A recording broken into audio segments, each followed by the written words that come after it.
Hello student, बेटा आज हम नव भारती हिंदी पाठमाला लेसन नंबर 10 खान पान की बदलती तस्वीर रीड करेंगे। ओके। खान पान की बदलती तस्वीर। निबंध। पिछले 10-15 वर्षों में हमारी खान पान की संस्कृति में एक बड़ा बदलाव आया है। इडली डोसा, बड़ा सांभर, रसम अब केवल दक्षिण भारत तक ही सीमित नहीं है। ये उत्तर भारत के भी हर शहर में उपलब्ध हैं। और अब तो उत्तर भारत की ढाबा संस्कृति लगभग पूरे देश में फैल चुकी है। अब आप कहीं भी हों, उत्तर भारतीय रोटी दाल साग आपको मिल ही जाएंगे। फास्ट फूड में बर्गर, नूडल्स जैसी कई चीजें शामिल हैं।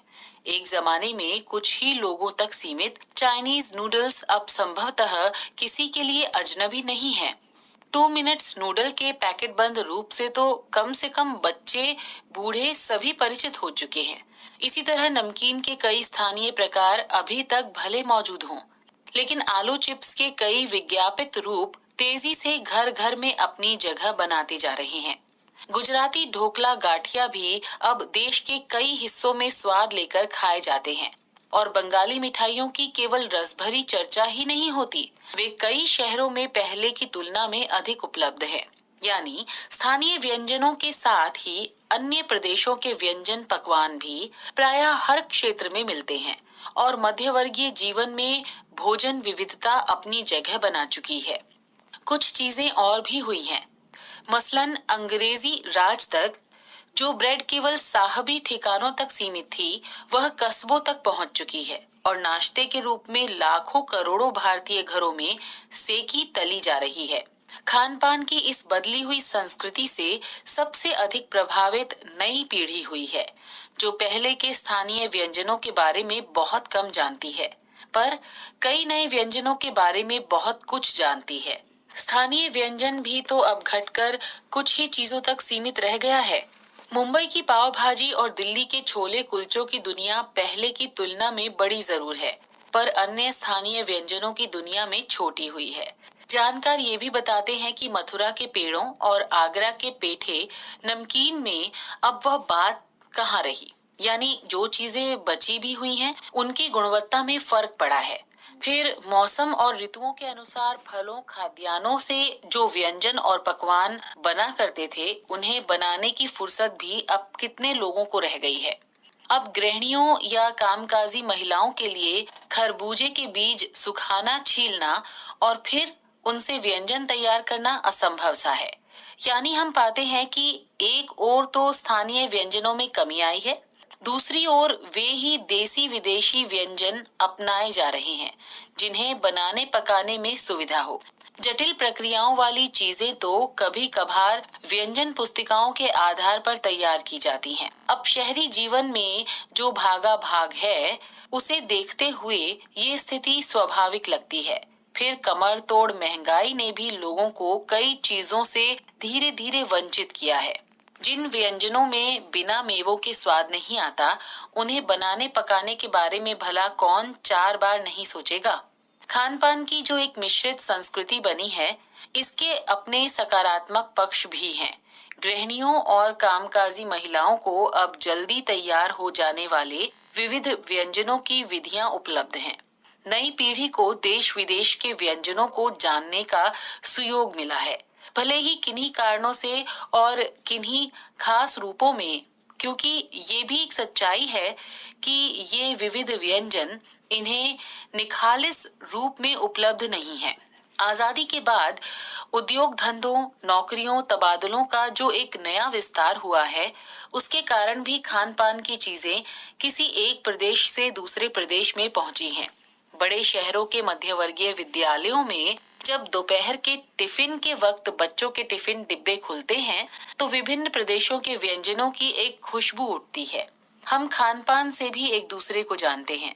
इस दृष्टि से देखें तो खान पान की नई संस्कृति में हमें राष्ट्रीय एकता के लिए नए बीज भी मिल सकते हैं। बीज भली भांति तभी अंकुरित होंगे जब हम खान पान से जुड़ी हुई दूसरी चीजों की ओर भी ध्यान देंगे। मसलन हम उस बोली बानी, भाषा भूषा आदि को भी किसी न किसी रूप में ज्यादा जानेंगे, जो किसी खान पान विशेष से जुड़ी हुई है। इसी के साथ ध्यान देने की बेटा अब मैं इसका सारांश बता रही हूँ आपको। प्रस्तुत पाठ हमारी खान पान की संस्कृति पर आधारित है। जिस तरह भारत विविधताओं का देश है, उसी तरह हमारे खान पान में भी विविधता है, पर इसमें कुछ वर्ष पहले से कुछ बदलाव आए हैं। जिन व्यंजनों का स्वाद क्षेत्र विशेष में ही जाकर चखा जा सकता था, बढ़ते औद्योगिकरण ने उसे देश के कोने कोने में क्या कर दिया, उपलब्ध करा दिया है। इसका यह भी असर हुआ है कि एक और जहाँ नई पीढ़ी स्थानीय व्यंजनों के विषय में कम जानती है, वहीं दूसरी ओर वहीं देसी विदेशी व्यंजन ही अपनाए जा रहे हैं जिन्हें बनाने में सुविधा हो। आज कुछ व्यंजन 5 सितारा होटल तक ही सीमित रह गए हैं, जो कि चिंता का विषय है। इस परंपरा को हमें बदलना होगा। मूल्य है बेटा, खान पान राष्ट्रीय एकता का प्रतीक, मिश्रित संस्कृति तथा तरह तरह के व्यंजनों का स्वाद। ये है बेटा 10 लेसन आपको रीड करना है। इसके बाद आपको शब्दार्थ लिखने हैं इस लेसन के, फिर आपको मौखिक और लिखित क्वेश्चन आंसर। ओके बेटा, इस लेसन के अब हम करेंगे मौखिक प्रश्न उत्तर। प्रश्न नंबर 1 हमारा, खान पान के मामले में स्थानीय शब्द का क्या अर्थ है? इसका उत्तर लिखेंगे। खान पान के मामले में स्थानीय शब्द का अर्थ है किसी स्थान विशेष में प्रचलित वहाँ का विशेष व्यंजन। प्रश्न नंबर 2, खान पान में बदलाव के क्या क्या फायदे हैं, फिर लेखक इस बदलाव को लेकर चिंतित क्यों है? इसका उत्तर हम लिखेंगे। खान पान में बदलाव के कारण कोई भी व्यंजन ऐसा नहीं बचा जो देश के कोने कोने में प्रचलित न हो। सबको प्रत्येक स्थान के भोजन को खाने का मौका मिला। लेखक इस बदलाव को लेकर चिंतित इसलिए है क्योंकि इस परंपरा से बहुत से स्थानीय व्यंजनों से हम वंचित होते जा रहे हैं। प्रश्न नंबर 3 हमारा, खान पान की मिश्रित संस्कृति से लेखक का क्या आशय है? इसका उत्तर लिखेंगे। खान पान की मिश्रित संस्कृति से आशय है कि अलग अलग जगहों के तथा विपरीत प्रकृति वाले व्यंजनों को एक साथ परोसना। ये है बेटा आपके मौखिक प्रश्न उत्तर लिखने हैं आपको। इसके बाद है लिखित प्रश्न उत्तर।